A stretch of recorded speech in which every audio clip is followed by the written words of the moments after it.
Guys viewers, जैसा कि आज मैं आया हूँ हैदराबाद में लाइव स्टॉक की जो एक्सपो लगी हुई है, वहाँ पर आप देख सकते हैं मेरे बैकग्राउंड में आपको सारा लाइव स्टॉक जो है हैदराबाद में जो इस वक्त लगा हुआ है। आज 14 तारीख है और इतवार का दिन है, 14 मार्च 2021 एक्सपो 2021 है ये। और इसके बारे में आज हम आपको पूरी डिटेल देंगे कि यहाँ पे कौन कौन से जानवर आए हुए हैं। लाइव स्टॉक के हवाले से हम आपको तमाम चीज़ें जो हैं शेयर करते रहेंगे। आप हमारी वीडियो में इसी तरह जुड़िए रहिएगा और पूरी देखिएगा कि लाइव स्टॉक में कितने जानवर आए हुए हैं और कौन कौन से इवेंट हो रहे हैं यहाँ पर। और साथ ही साथ मैं दोस्तों को ये भी बोलूँगा कि यहाँ पे फ़िश फार्मिंग के हवाले से भी कुछ है, मैं आपको वो भी पूरा इसमें जो वीडियो है इसमें पूरा आपको विज़िट कराऊँगा। लाइव स्टॉक हैदराबाद एक्सपो 2021 और अभी चलते हैं अंदर और आगे के मनाजिर आपके साथ शेयर करते हैं।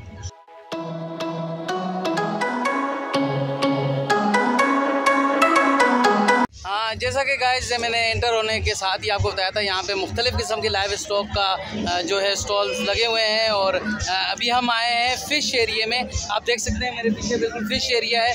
और जैसा कि जिस हवाले से मेरा चैनल भी है फ़िश फार्मिंग बिज़नेस, और तमाम दोस्तों के लिए ही मैं यहाँ आया हूँ जो कि फ़िश का कारोबार कर रहे हैं, उनको भी ये लाइव स्टॉक जो 2021 है हैदराबाद में जो एक्सपो लगती है हर साल सिंध गवर्नमेंट की तरफ से, उसका मैं आपको विज़िट करा दूं। और अभी हम आए हैं फ़िश एरिया में और अंदर जाके देखते हैं कि फ़िश एरिया में क्या क्या मौजूद है और फ़िश फार्मिंग के हवाले से इधर हमें क्या क्या चीज़ें न्यू मिल सकती हैं और कौन कौन सी फीड कंपनीज़ आई हुई हैं और कौन कौन सी टेक्नोलॉजी के बारे में अंदर लोग हैं जिनसे हम आपका तारुफ भी कराएंगे और इंशाल्लाह इंटरव्यू भी लेंगे। अभी इसी तरह हमारी वीडियो के साथ जुड़े रहिएगा और हमारे यूट्यूब चैनल को ज़रूर सब्सक्राइब करें, फ़िश फार्मिंग बिज़नेस। और अभी हम जाते हैं अंदर फ़िश फार्मिंग फ़िश एरिया में और आपको वहाँ का विज़िट कराते हैं।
मुख्तलिफ़ किस्म के क्राफ्ट्स इन्होंने रखे हुए हैं यहाँ पे और फ़िश फार्मिंग के हवाले से लोगों को आगाह किया जा रहा है। ये एक अच्छा जो बिज़नेस है पाकिस्तान की इकॉनमी को बढ़ा सकता है। अब ये देख सकते हैं यहाँ पे मुख्तलिफ़ किस्म की फ़िशेस रखी हुई हैं।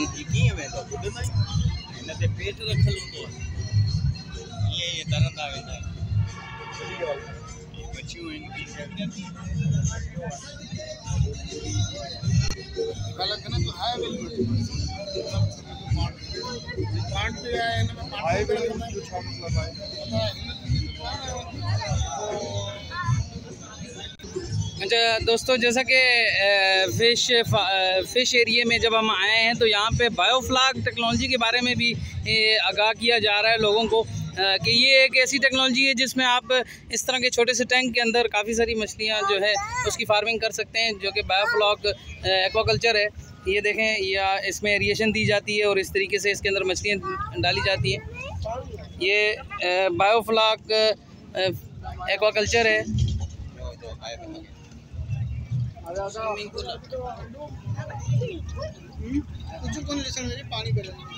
इसमें इन्होंने कौन सी क्राफ्ट्स रखी हुई हैं ये भी हम इनसे जानने की कोशिश करेंगे। पहले हम आपको सारा विज़िट करा दें।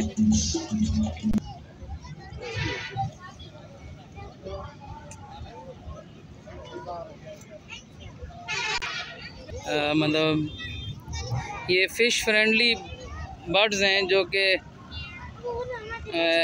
उस एरिए में ज़्यादा पाए जाते हैं जहाँ पर मछलियाँ जो हैं, जब कोई ऐसी झील हो जहाँ पे ये मछलियों के लिए आते हैं। आप देख सकते हैं मुख्तलिफ़ किस्म के बर्ड्स इन्होंने रखे हुए हैं, जो कि अमूमन जब ऐसे एरिए में जहाँ पे फ़िश फार्मिंग की जा रही होती है तो वहाँ पर ऐसे बर्ड्स देखने को अमूमन मिलते हैं। हमने भी अपनी फ़िश हार्वेस्ट जब की थी, जब हमारा पॉन्ड खाली हो गया था तो काफ़ी सारे बर्ड्स आए थे।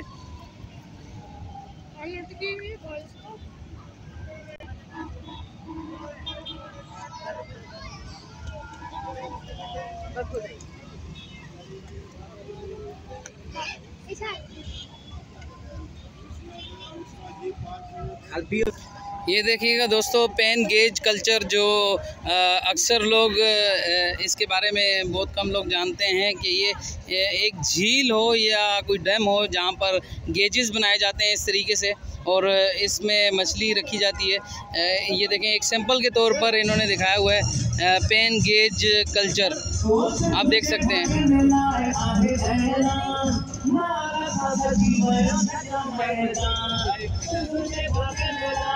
ये पेन कल्चर है।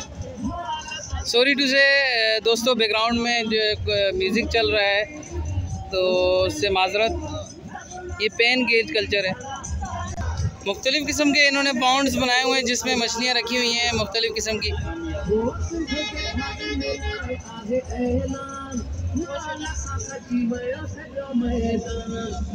ये हम आपको विज़िट करा रहे हैं पूरा। देखिए, फ़िश पाउंड बनाया हुआ है जिसके अंदर एरिएशन दी हुई है और आपको नज़र आ रहा है।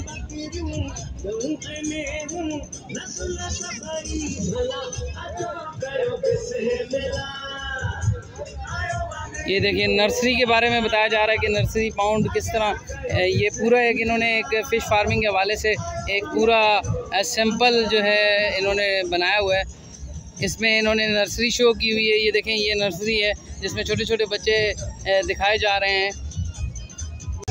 ये देखें, नर्सरी के सैंपल बनाए हुए हैं इन्होंने। जब भी आप किसी भी नर्सरी वाले से बचा लेते हैं तो उसकी कंडीशनिंग के लिए लाजमी सीमेंटेड टैंक में रखा जाता है 1-2 दिन के लिए, ताकि उस मछली की कंडीशनिंग हो सके। फिर उसके बाद हम ट्रेवल कराते हैं मछली को। ये इन्होंने वो पूरा एग्जाम्पल बनाई हुई है। यहाँ पे पाउंड भी हैं और नर्सरी भी बनाई हुई है, और ये आप देख सकते हैं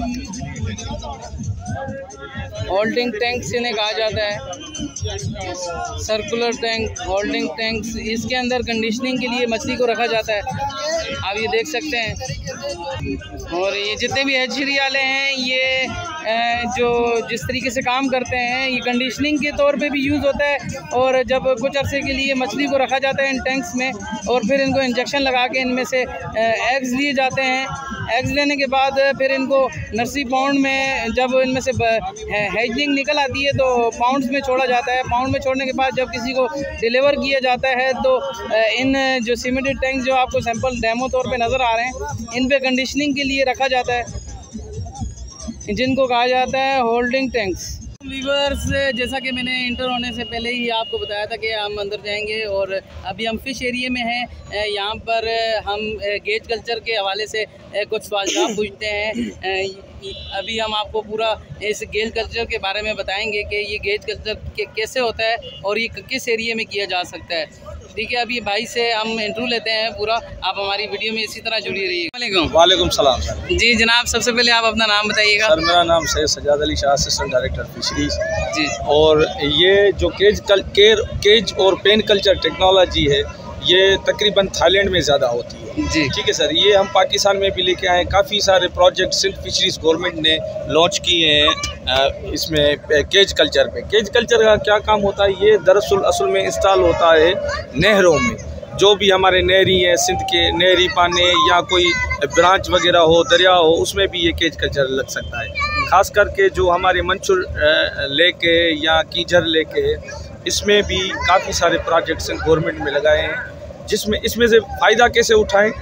ये वो टेक्नोलॉजी है कि आप इसमें फ्लोटिंग लगाएं, प्लस में ये जाली अंदर लगाएं और इसमें फ़िश डालें, ऊपर से बंद कर दें। ऊपर भी जाली लगती है, ये जो है नायलॉन की जाली होती है और ये तकरीबन 5 फीट गहरी होती है। इसमें हम मच्छी रख के, फ़िश रख के, उसको पाल के फिर वो हम सेल करते हैं। ये तकरीबन 5 से 7 महीने का प्रोसेस होता है कि कुदरती पानी, हर चीज़ कुदरती नेचुरल हो। हम सिर्फ उसमें फ़िश डाल के फीड देंगे और जाली से लगाते हैं ताकि कोई भी जो है बाहर वाली मछली, क्योंकि जो लेक कुदरती होती हैं उसमें आपका कार्निवोरस फ़िश भी होती है जिसे गोश्त को कहा जाता है, तो वो भी होती है। इसलिए हम जाली लगाते हैं ताकि जाली में से कोई फ़िश, हमारे जो फार्मिंग वाली फ़िश है, उसको ना खा जाए।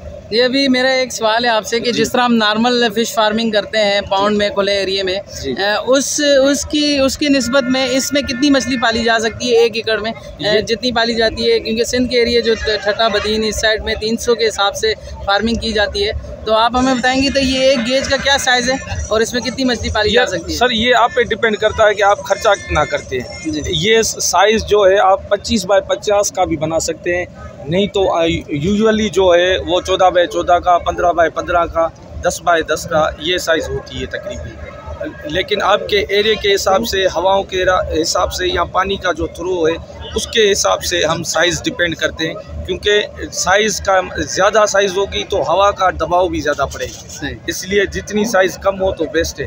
अच्छा, इसमें कितने डालेंगे? हम 500 से लेके 1500 तक डाल सकते हैं 1 केज में, लेकिन उसमें हमें एरेशन वगैरह देनी पड़ेगी। अच्छा, हमें ओपन एरिया में अगर हम किसी झील वगैरह में कर रहे हैं, हाँ, लेक में कर रहे हैं, तो वहाँ भी हमें एरेशन की जरूरत पड़ती है? हाँ, एरेशन ज़्यादा डालेंगे तो एरेशन, नहीं तो 500 दानों में कोई एरेशन तो ये 500 के लिए हमें गेज का साइज़ क्या रखना पड़ेगा? 500 के लिए आप 10 बाय 14 का रख लें। 10 बाय 14 का। हाँ। अच्छा, अभी मेरा एक और सवाल है कि government of fishery Sindh department जो है इस पे कुछ सब्सिडी दे रही है? ये क्या तरीक़ेकार है? अगर हम किसी किंजर झील हो गई या हाला झील लेक हो गई, इस तरह की मुख्तलिफ झीलें मौजूद हैं सिंध में, हम पूछना चाहते हैं कि गवर्नमेंट ऑफ सिंध इसमें कोई सब्सिडी या कोई तरीक़ेकार हम किस तरीके से अप्लाई कर सकते हैं इस फार्मिंग के लिए? सर, सिंध गवर्नमेंट असल में हमारे पास प्रोजेक्ट आते हैं जी, तो उसमें हम लगा के भी देते हैं फ्री ऑफ कॉस्ट जब प्रोजेक्ट आते हैं। नहीं तो दूसरा तरीका ये है कि हम जो है ट्रेनिंग्स वगैरह देते हैं, इसमें लोगों को शिक्षा देते हैं कि किस तरीके से फार्मिंग करनी चाहिए, फीड क्या देना चाहिए, सीड कौन सा सिलेक्ट करना चाहिए, क्योंकि लोग अक्सर करके सीड सिलेक्ट सही नहीं करते, जिसकी वजह से उसकी ग्रोथ नहीं आती, वो रिज़ल्ट नहीं ले सकते और दूसरी मरतबा वो इस चीज़ के नज़दीक भी नहीं आते। इसलिए हमें सीड और जगह का साइड सिलेक्शन हमें अच्छा करना चाहिए ताकि आगे कोई प्रॉब्लम। इस वक्त कोई ऐसा एक प्रोजेक्ट चल रहा हो जहाँ पे लोग अप्लाई कर सकें, और कौन सी ऐसी झील है जहाँ पे हम अप्लाई कर सकते हैं फिर गेज कल्चर के हवाले से? गेज कल्चर के हवाले से हमारा असल में Benazir Bhutto youth development programme जो है वो सिंध फिशरीज़ की तरफ से बेनज़ीर भुट्टो शहीद यूथ डेवलपमेंट प्रोग्राम, उसमें काफ़ी सारी ट्रेनिंग्स दी जा रही है, लोगों को शिक्षा दी जा रही है। उसमें एक्वेरियम है, इंटीग्रेटेड फिश फार्मिंग है, केज कल्चर है, फ़िश फार्मिंग में टोटल सब में शिक्षा देते हैं कि भाई क्या है, किस तरीके से फार्मिंग होती है। बाकी वैसे कोई स्पेशली सब्सिडी नहीं है कि हम सब्सिडी दें और लोग वो चीज़ लगाएं। बाकी ये है कि सिंध फिशरी से आप सीड लेंगे वो आपको सस्ता मिलेगा बनिस्बत आप प्राइवेट से लेंगे। अच्छा, ये सिंध फिशरी की जो हैचरीज हैं ये कहाँ पर मौजूद हैं? ये पूरे सिंध में है सर। ठट्टा में हमारी बड़ी हैचरी है, ठट्टा, कराची, बूबक, सखर में मंडोदोरो हैचरी है, नौशहर, फिरोज, पूरी सिंध में हमारी हैचरीज हैं जहाँ पर सस्ते से सस्ता सीड दिया जाता है। तो मैं जानना चाहूँगा कि आपसे कि जो ठट्टा की साइड पे हैचरीज हैं, यहाँ पर अगर हम जाते हैं सीड लेने तो हमें अमूमन इंच के हिसाब से यहाँ दस्याब हैं या पाव ग्राम के हिसाब से? इंच के हिसाब से होते हैं। हमारे पास जो 1 इंच है वो 50 पैसे का मिलता है, मीन्स 50 पैसा। जी, बिल्कुल सस्ता है, क्योंकि आप प्राइवेट में लेंगे वो 1 इंच 2 रुपये मिलेगा आप। सही। अगर वो 4 इंच हमारे पास आप सीड लेंगे तो वो 4 रुपये का मिलेगा। सही। अगर मैं 10 से 12 इंच का सीड उठाऊं तो वो 12 रुपये तक? नहीं, 6 रुपये तक मिल जाएगा, मतलब लास्ट 6 रुपीज़। हाँ, आप देख सकते हैं फार्मर जितने भी देख रहे हैं कि गवर्नमेंट की जो नर्सरीज़ हैं, जो हैचरीज़ हैं, यहाँ पे सीड कितना सस्ता प्रोवाइड किया जाता है। अमूमन जो प्राइवेट लोग जो नर्सरी और हैचरी का काम करते हैं वो अक्सर हमें उस तरफ नहीं जाने देते। मैं यही दोस्तों से गुजारिश करूँगा कि आप जब भी जाएँ तो गवर्नमेंट की हैचरी को लाजमी वहाँ से लिया करें, ताकि आपको सस्ता भी बीज मिलेगा। और इनकी बीज की कोई गारंटी वगैरह भी होती है सर? गारंटी असल में ये लोकल फिश फार्मर लोगों को मिसगाइड करते हैं कि वो इंजेक्शन लगा के सीड लेते हैं। इंजेक्शन वाला सीड फ़ायदेमंद नहीं होता, हालांकि वो प्राइवेट हैचरीज में खुद इंजेक्शन लगा के लिया जाता है। पूरी दुनिया इंजेक्शन लगा के सीड लिया जाए, एक आर्टिफिशियल ब्रीडिंग है, उसमें तो कोई मसला नहीं है। ये तो वही बंदा जान सकता है जो फिश का कारोबार कर रहा है। इसको अंडे वैसे निकल ही नहीं पाते अगर आप उसको इंजेक्शन ना लगाएं। ये सिर्फ इंजेक्शन का ये काम होता है कि अंडे रिलीज करती है मछली, और इसमें कोई ऐसा नहीं है कि ये कोई हाइब्रिड हो, ये कोई आप खाने से जो है नुकसान है, कि इसमें कोई किसी किस्म का नुकसान नहीं होता। अभी जी सर, अभी आप हमें ये बताएं कि इंटीग्रेटेड फिश फार्मिंग के हवाले से भी यहाँ आपने बोर्ड लगाया हुआ था, इसके बारे में हमारे व्यूवर्स को कुछ बताएं इंटीग्रेटेड फिश फार्मिंग के हवाले से।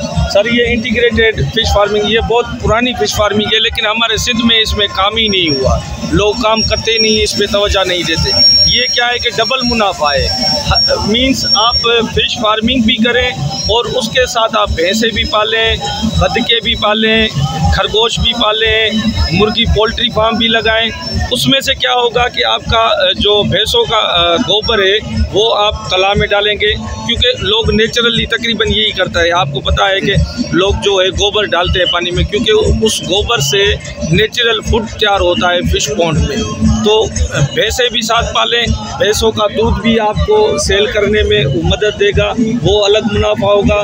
प्लस में उसके साथ बतखें पालें, उसके अंडे भी जो है वो भी सेल कर सकते हैं। और ये हर्बीवोरस जो है हम बतखें डालेंगे, ओमनीवोरस या कार्निवोरस नहीं डालेंगे, क्योंकि वो फिश के सीड को खा जाएगी। इसलिए हर्बीवोरस बतखें ये पानी में ऑक्सीजन भी पैदा करती हैं, प्लस में जो है इससे आप उसके अंडे भी सेल कर सकते हैं। और इनकी जो फीसिस वगैरह हैं वो फिश पॉन्ड में जो है नेचुरल फीड का काम करेंगे। इसी तरह मुर्गियां भी पाल सकते हैं, वो जो है वो आप सही कह रहे हैं कि हम भी जब अपने ओपन पॉन्ड में फार्मिंग कर रहे हैं तो हम वहाँ पे पोल्ट्री वेस्ट का इस्तेमाल करते हैं, तो हमें पोल्ट्री वेस्ट की जरूरत नहीं पड़ेगी। जब हम ये बतखें वगैरह जब रखेंगे अपने पॉन्ड में तो खर्चा बच जाएगा पोल्ट्री वेस्ट का, प्लस में उससे आप उसके मुर्गियाँ भी बेच सकते हैं, उसके अंडे भी बेच सकते हैं, प्लस में आप फिश भी बेच सकते हैं। ये तो डबल मुनाफा है हर कारोबार में। अच्छा, इस फार्मिंग को हम कहते हैं इंटीग्रेटेड फिश फार्मिंग। जी बहुत इसके साथ हम सारियों का फसल भी करते हैं। अच्छा, हम चावल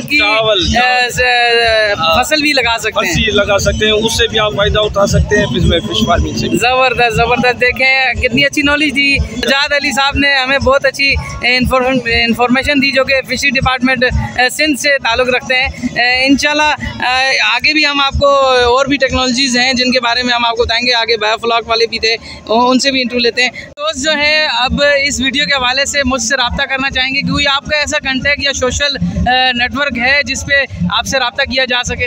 जी सर, मेरा फेसबुक पे भी चैनल है फिश फार्मिंग इन्फॉर्मेशन, और वही सेम नेम जो है यूट्यूब पे भी है फिश फार्मिंग इन्फॉर्मेशन। मेरा फेसबुक पे जो अकाउंट है फिश फार्मिंग इन्फॉर्मेशन का, उसमें व्हाट्सअप नंबर दिया हुआ है। कभी भी किसी को भी सीड की ज़रूरत है, गवर्नमेंट के सीड की, प्लस में कोई भी नॉलेज चाहिए तो फ्री ऑफ कास्ट इंशाल्लाह। ज़बरदस्त सजाद भाई, देखें इन्होंने फ़िश के हवाले से अपना यूट्यूब चैनल और फेसबुक पेज बनाया हुआ है। आप लाजमी इनके चैनल को ज़रूर सब्सक्राइब करें, और इनसे भी जो इन्फॉर्मेशन मिल सकती है आपको, और ये आपको सीड के बारे में और इनका नंबर कॉन्टैक्ट सब आपको मिल जाएगा। और अपनी दुआओं में याद रखिएगा तमाम दोस्त, और हमारी वीडियो को पूरा देखें, और इसी तरह की जो जितनी भी फ़िश फार्मिंग के हवाले से और चीज़ें हैं हम आपके साथ शेयर करते हैं। हम आपको तारुफ कराते हैं एक और, जो कि नर्सरी का बिज़नेस किया जाता है, हैचरीज जिन्हें कहा जाता है। तो अभी हमारे पास फिशरी ऑफ गवर्नमेंट डिपार्टमेंट के मतलब ऑफिसर हैं, इनसे हम सवालात पूछते हैं। जी अस्सलाम वालेकुम भाईजान। वालेकुम अस्सलाम। सबसे पहले आप हमारे व्यूवर्स को अपना नाम बताइएगा। असद जमील समूह fisheries development assistant Sindh fisheries livestock department. जी हम ये पूछना चाहते हैं कि जो भी बंदा फ़िश हैचरी की तरफ आना चाहे तो उसको किस तरह स्टार्ट पकड़ना चाहिए? ये हैचरी के कारोबार और नर्सरी के बारे में आप हमें कंप्लीट गाइड करें हमारे व्यूवर्स को। जी जी बिल्कुल। वो देखो फ़िश फार्मिंग का जो ट्रेंड है उसमें जो है वो आपको थोड़ी सी इन्वेस्टमेंट में आप जो है वो ज़्यादा से ज़्यादा प्रॉफिट ले सकते हो। उसका तरीक़ाकार ये होता है कि जब आप नए फार्मिंग करने जा रहे होते हो तो उसके लिए आपको एक ज़मीन का एरिया दरकार होता है। उसमें फिर आप उसको उसकी ड्रेसिंग करवाते हो, एक्सकेवेशन करवाते हो, उसको एक तालाब की शक्ल देते हो। जिस तालाब की मछली की फार्मिंग के लिए तालाब की जो शक्ल होती है या उसकी जो डेप्थ होती है वो तकरीबन 5 से 6 फीट की होती है, जिसमें ज़्यादा कम से कम पानी 4.5 से 5 फीट तक पानी खड़ा रहे। उससे पहले जो है वो उसकी मैनेजमेंट होती है कि अगर आपका तालाब है उसकी कल्टीवेशन होती है। कल्टीवेशन के बाद आप उस पर लाइमिंग करते हैं। लाइमिंग करने का ये जो मतलब लाइमिंग किस लिए करते हैं, वो इसलिए करते हैं कि उसमें जो ज़मीन के अंदर जो मुख्तलिफ़ किस्म के पैरासाइट होते हैं या उसमें जो बैक्टीरिया होते हैं या फंगल इन्फेक्शन के कोई जो एनिमल्स वगैरह होते हैं वो लाइमिंग के थ्रू आपके सारे डेड हो जाएंगे। आपका जो तालाब होगा या आपके तालाब की जो ज़मीन होगी वो बिल्कुल ही पैरासाइट से पाक होगी, बैक्टीरिया से पाक हो जाएगी। उसके बाद आपने उसकी करनी है मैन्यूरिंग। मैन्यूरिंग में 2 चीज़ें आती हैं, एक फर्टिलाइज़र आते हैं, एक इनऑर्गेनिक फर्टिलाइज़र आते हैं, दूसरे आते हैं ऑर्गेनिक फर्टिलाइज़र। तो उनमें हम एक तो वो डालते हैं जो जिसको गोबर कहते हैं और पोल्ट्री वेस्ट कहते हैं। दूसरी जानवर अगर हम इनऑर्गेनिक फर्टिलाइज़र को देखें तो उसमें आपका DAP आ गया और यूरिया आ गया, ये हम उसमें डालेंगे। उसके बाद पानी भरवाएंगे। इनके डालने का मकसद ये होता है कि पानी फर्टाइल होगा, पानी ज़रख़ेज़ होगा, जिसमें मछली के लिए नेचुरल फूड पैदा होगा। उससे वो फूड को इंटेक करेगी, जिससे उसकी अच्छी से अच्छी ग्रोथ होगी। और ये जो अभी मैं जिस मेरे पस मंज़र में आप देख रहे हो कि ये जो है वो है आर्टिफिशियल फ़िश ब्रीडिंग यूनिट का एक मॉडल है कि अगर हम आर्टिफिशियली तौर पे फ़िश की ब्रीडिंग करवाना चाहें तो इस तरह का हमें इंफ्रास्ट्रक्चर चाहिए होता है। ये हमारी नर्सरी का मॉडल है और ये जो है वो होल्डिंग टैंक है, वो सर्कुलर टैंक कहलाते हैं, सामने जो गोल बने हुए हैं। इनका फंक्शन ये है कि जब भी मछली की ब्रीडिंग की सीज़न आती है हम उनके ब्रूडर को सिलेक्ट करते हैं। उसमें हमारे पास 7-8 स्पीशीज़ होती हैं। उसमें एक रहू हो गया, मुराका हो गया और silver carp, grass carp, tilapia जिसको हम दैया कहते हैं लोकली, और गुलफाम हो गई, ये इस तरह की सिल्वर कार्प हो गई। इन मछलियों की हम ब्रीडिंग करवाते हैं। उनके लिए इनकी मुख्तलिफ़ सीज़न होती है। ज़्यादातर इनको गर्मियों में जो है वो ब्रीड करती है, अप्रैल, मई, जून, जुलाई। उसके लिए हम करते हैं वो पहले पर जो है वो मेल फीमेल को सेग्रीगेट करते हैं, उनको सेपरेट करके होल्डिंग टैंक में रखते हैं अलग। उसके बाद हम 12 घंटे के लिए इनको ऐसे ही छोड़ देते हैं कंडीशनिंग के लिए, ताकि इन्होंने जो भी फीड मछली ने खाई होती है वो फीड जो है वो उनकी फीसेस जो है वेस्ट जो हो वो एक्सक्रीट कर दें, उनकी बेली जो है वो बिल्कुल ही साफ़ हो जाए। उसके बाद एक ओवाप्रेम आती है, नाम से आती है हार्मोनल इंजेक्शन। वो हम इनको मछलियों को मेल फीमेल को जो है वो बॉडी वेट के हिसाब से इंजेक्ट करते हैं, यानी ½ cc देते हैं पर केजी फीमेल को और 0. उसकी यानी क्वार्टर cc देते हैं हम मेल को हार्मोनल। उसके बाद हम इनको रख देते हैं सर्कुलर जो इंक्यूबेशन टैंक है वहाँ पे रख देते हैं, जहाँ पर इनको 24 आवर्स के लिए पानी की सर्कुलेशन चाहिए होती है जो ऑक्सीजन पैदा करेगी। उसके बाद जो है वो 6 से 8 घंटे के बाद ये ब्रीड करने के लिए रेडी हो जाएंगी। इनमें एक्साइटमेंट, वो हार्मोन अपना रिएक्शन दिखाता है। हार्मोन रिएक्शन दिखाने के बाद एक्साइटमेंट पैदा होगा और ये एग रिलीज़ करना शुरू कर देगी। जब ये एग रिलीज़ करने जा रही होती है तो हम इन फ़िश को कैच करते हैं टेक्निकली तरीके से। उसके बाद हम फ़िश को लाते हैं, एक प्लास्टिक का टब बना होता है, बकेट जिसको हम कहते हैं, टब कहते हैं। उसमें जो है वो फीमेल के बेली को प्रेस करके, इसको स्ट्रिपिंग का प्रोसेस कहते हैं, उसको प्रेस करके उसकी सारी जो ओवरी होती है, जितने भी एग होते हैं वो सारे हम कलेक्ट कर लेते हैं प्लास्टिक टब में। उसके बाद हम फ़ौरन उस पर मेल का जो सेरम होता है या जिसको आप स्पर्म कह दें, वो स्पर्म उस पर हम लगाते हैं, उनको वेल मिक्स करते हैं किसी सॉफ्ट चीज़ के साथ। उसके बाद हम उनको पानी में वॉश करते हैं। वॉश करने के बाद हम वापस उनको शिफ्ट करते हैं सर्कुलर टैंक में। सर्कुलर टैंक में शिफ्ट करने के बाद ये 28 से 32 घंटे के अंदर अंदर ये हैच आउट हो जाते हैं। उसके बाद भी हमने 72 आवर्स यानी ऑलमोस्ट 3 दिन के लिए हमें यहाँ उनको रखना होता है। उसके बाद हम उसको शिफ्ट करके यहाँ इस नर्सरी में रखते हैं और वहाँ पे जो है वो फिर इनको प्रॉपर जो प्रोटीन वाली फीड होती है वो करते हैं और इन नर्सरी की मैनेजमेंट करते हैं। उसके बाद ये ग्रो करना शुरू कर देती है। फिर हम प्राइवेट फ़िश फार्मरों को गवर्नमेंट के सब्सिडाइज रेट पे सेल आउट करते हैं ताकि मछली की पैदावार जो है वो ज़्यादा से ज़्यादा बढ़े। अच्छा, इसमें ये होता है कि जो स्टैंडर्ड फार्मूला जो बना हुआ है और क्या कहते हैं जो फैकल्टी रेट का जो एस्टिमेशन है वो ये है कि अगर 1 किलो की मछली है तो वो 1 किलो की मछली 1 लाख अंडे देगी। उसके बाद 1 लाख के बाद वो होते हैं कोई 80% उसमें फर्टाइल होते हैं, फिर 20% जो है वो अनफर्टाइल भी रह जाते हैं, कोई ज़ाया भी हो जाते हैं। लेकिन ओवरऑल कहने का मकसद ये है कि हमें 1 किलो की मछली से 1 लाख अंडे मिलते हैं, जिसमें से हमें 50,000 जो हैच होता है वो इजीली हमें मिल सकता है। ज़बरदस्त। अभी मैं आपसे ये पूछना चाहूँगा कि जितने भी लोग हैं जो कि गवर्नमेंट नर्सरी में या गवर्नमेंट हैचरी से सीड लें तो उनके क्या हिसाब होता है, मतलब इंच के हिसाब से क्या रेट होते हैं? अगर 10 इंच का बच्चा लेना हो मैक्सिमम साइड में तो क्या रेट मिल सकता है हमें गवर्नमेंट की तरफ से? बिल्कुल, ये गवर्नमेंट का रेट जो है वो प्रिस्क्राइब रेट है, जिसमें आपको मिलेगा 50 पैसे में आपको 1 इंच का मिलेगा।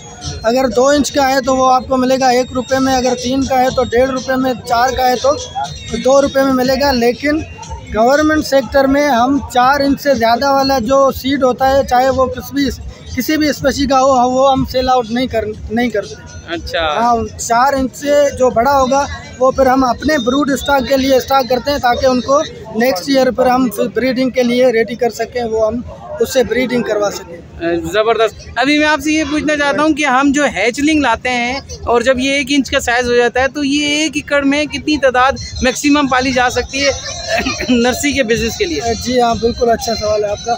वो सर होता है इनके कल्चर का कोई यानी तरीक़ेकार होते हैं, 2-3 तरीके होते हैं। एक होता है सेमी इंटेंसिव कल्चर और एक होता है इंटेंसिव कल्चर, दूसरा होता है एक्सटेंसिव कल्चर। हमारे यहाँ जो लोकल फार्मर हैं वो ज़्यादातर ज़्यादा एक्सपेंसेस नहीं लगाना चाहते या अफोर्ड नहीं कर सकते, तो हम उनको रिकमेंड करते हैं। जो एक्सटेंसिव कल्चर होता है उसमें आपको वाटर केमिस्ट्री मेंटेन रखनी पड़ती है, उसमें आपको सप्लीमेंट्री फीड देनी पड़ती है, उसमें आपको एरेशन का, ऑक्सीजन का बाकायदा एक निज़ाम चलाना होता है जिससे पानी का टेम्परेचर कम रहे। अगर आप एक्सटेंसिव कल्चर करने जा रहे हो जिसमें आप ये सारी चीज़ें जो है वो मेंटेन रख सकते हो, तो आप 1 एकड़ पे आप 3,000 डाल सकते हो, उसमें से आपको अच्छी प्रोडक्शन मिल सकती है। अगर आप इनमें से कोई चीज़ आप अफोर्ड नहीं कर सकते, जिस तरह हमारे यहाँ लोकल नहीं कर सकते हैं, तो उसके लिए हम रिकमेंड करते हैं, सिंध फिशरीज़ डिपार्टमेंट रिकमेंड करता है 500 पर एकड़ पे आपने सीड डालना है। फिर 2 तरीके के कल्चर आते हैं, एक होता है मोनोकल्चर, दूसरा होता है पॉलीकल्चर। जो मोनोकल्चर होता है उसमें आप किसी भी एक मखसूस स्पेशी का कल्चर कर सकते हैं। अगर पॉलीकल्चर करने जा रहे हो आप तो फिर आप मुख्तलिफ वैरायटीज़ के मुख्तलिफ स्पेशीज़ आप 1 एकड़ में स्टॉक कर सकते हैं।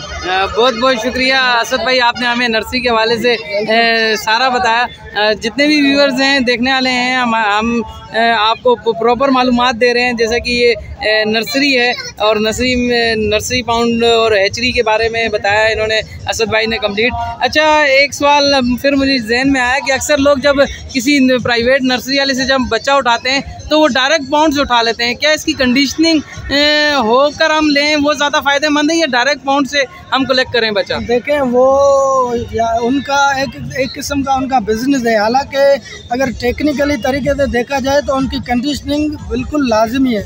वो इसलिए है कि अगर हम उनकी कंडीशनिंग नहीं करवाएंगे तो जब उनकी ट्रांसपोर्टेशन करेंगे, उनको पॉलीथीन जो प्लास्टिक बैग होता है उसमें हम पैक करेंगे, ऑक्सीजन लगाएंगे, उसको ट्रेवलिंग के लिए लेके जाएंगे, ट्रांसपोर्टेशन होगी। फिर इस दौरान वो जो है वो अपना फीसेस जो है वो वेस्ट जो है वो ज़ाहिर है एक्सक्रीट करेगी, वो पॉलीथीन बैग में ही रहेगी और मछली का जो बीज है वो खुद भी पॉलीथीन बैग में रहेगा, जिससे वो डिकम्पोजिशन होगी, जिससे बैक्टीरिया पैदा होगा, जिससे वो ऑक्सीजन जो है वो उसकी डिप्लीकेशन हो सकती है और पानी की केमिस्ट्री चेंज हो सकती है, जिससे वो उसका जो माहौल होता है वो बिल्कुल डिस्टर्ब होगा।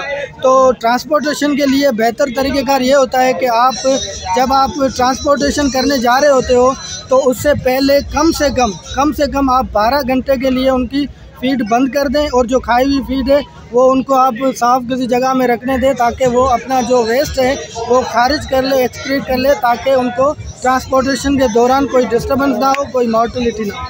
बहुत बहुत शुक्रिया असद भाई। ये देख सकते हैं कि इन्होंने, हम अक्सर जो जाते हैं डायरेक्ट पाउंड से बच्चा उठा लेते हैं, तो उसके हवाले से भी इन्होंने हमें गाइड किया। असद भाई का बहुत बहुत शुक्रिया।